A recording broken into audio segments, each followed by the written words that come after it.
Good afternoon friends.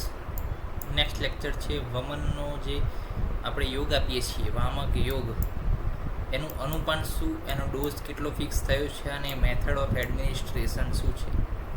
તો dose of વામક ઔષધ વિશે વાત કરીએ તો વામક જે આપીએ છીએ યોગ, એની માત્રા એ વ્યક્તિ ઉપર આધાર રાખે છે, વૈદ્યની યુક્તિ ઉપર આધાર રાખે છે, અને ત્રીજું એક છે કે ડિઝીઝના બલ ઉપર આધાર રાખે છે. ત્રણ વસ્તુ ઉપર આધાર રાખે: રોગીના બલ ઉપર, રોગના બલ ઉપર અને વૈદ્યની યુક્તિ.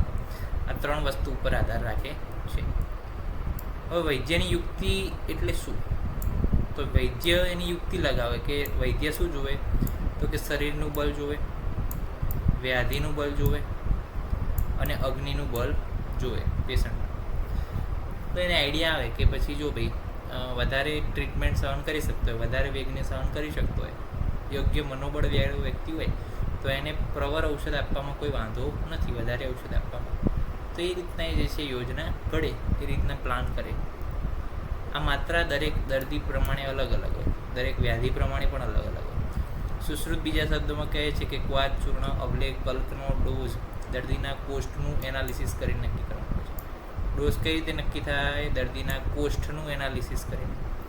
ચંદ્રનંદન કહે છે મેડિસિનના ડોઝ માટે કોષ્ઠનું જ્ઞાન જરૂરી છે. જો મૃદુ કોષ્ઠ હોય તો ઓછો જોઈએ. આપણને ખબર છે કે આપણે અભ્યાસ કર્યો તો પેરિસ્ટાલ્ટિક મૂવમેન્ટ, મૃદુ કોષ્ઠ હોય તો પેરિસ્ટાલ્ટિક મૂવમેન્ટ શું હોય? વધારે હોય, તો ઔષધ ઓછી જોઈશે. મધ્ય કોષ્ઠ હોય તો મીડિયમ જોઈશે. જ્યારે ક્રૂર હશે કે જેની અંદર પેરિસ્ટાલ્ટિક મૂવમેન્ટ બિલકુલ નહીં હોય મ્યુકોઝામાં, તો તેની અંદર વધારે ડોઝ જોઈશે. સારંગધર એવું કહે છે કે એક આઢક પાણીમાં એક કુડપ ઔષધિ વાપરી અને ઔષધિ તૈયાર કરવાનું, તેને ગરમ કરી અડધું કરી અને વમન દ્રવ્યમાં ઉપયોગ કરી શકાય છે. એટલે એક આઢક પાણીમાં એક કુડા ઔષધિ, એને અડધું કરી દેવાનું ગરમ કરીને, ત્યારબાદ એને પી શકાય.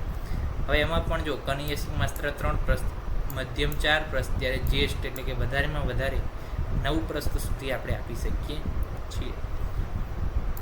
જે વ્યક્તિ પ્રથમવાર વમન કરવામાં આવેલો છે કે તેના અગ્નિનું આપણને ખબર નથી, જેના વ્યાધિનું બલ આપણને ખબર નથી અને એ વ્યક્તિનું બલ આપણને ખબર નથી, તેને કનિયસી માત્રાથી આપણે શરૂ કરવાનું. અને ચરક જે છે મદનફલ પીપલીની માત્રા કેટલી કહે છે? તો કે મુઠ્ઠી પ્રમાણે, એ જે તે પેશન્ટની મુઠ્ઠી જેટલી મદનફલ પીપલીની માત્રા કહે છે.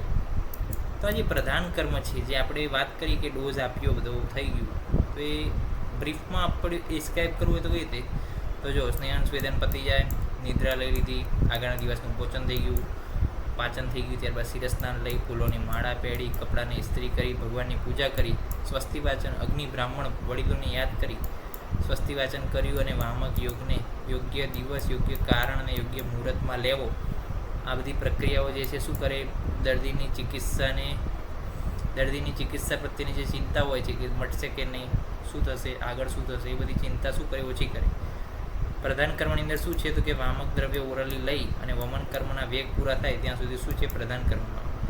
એમાં 4 તબક્કા કે વમન યોગનું એડમિનિસ્ટ્રેશન, એટલે કે જે બનાવ્યું છે એનું એડમિનિસ્ટ્રેશન.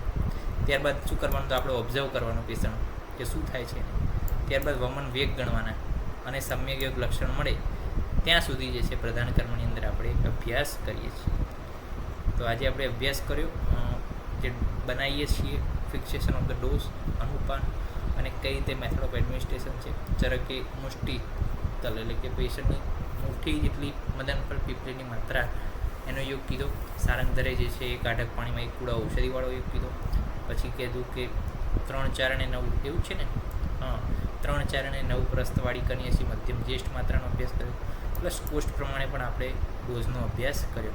તો નેક્સ્ટ લેક્ચરની અંદર પ્રધાન કર્મ, અને પ્રધાન કર્મમાં પણ કઈ રીતના જે છે લેવાનું વમન દ્રવ્ય, કઈ રીતના એનું પછી ઓબ્ઝર્વેશન કરવાનું, શું ઓબ્ઝર્વેશન કરવાનું, પ્લસ એની અંદર કેટલા વેગ આવે છે, કયા સમ્યક લક્ષણો મળે છે, તેના વિશે અભ્યાસ કરીશું. ત્યાં સુધી રજા આપશું. જય હિન્દ, જય ભારત, જય આયુર્વેદ, જય ધન્વંતરી.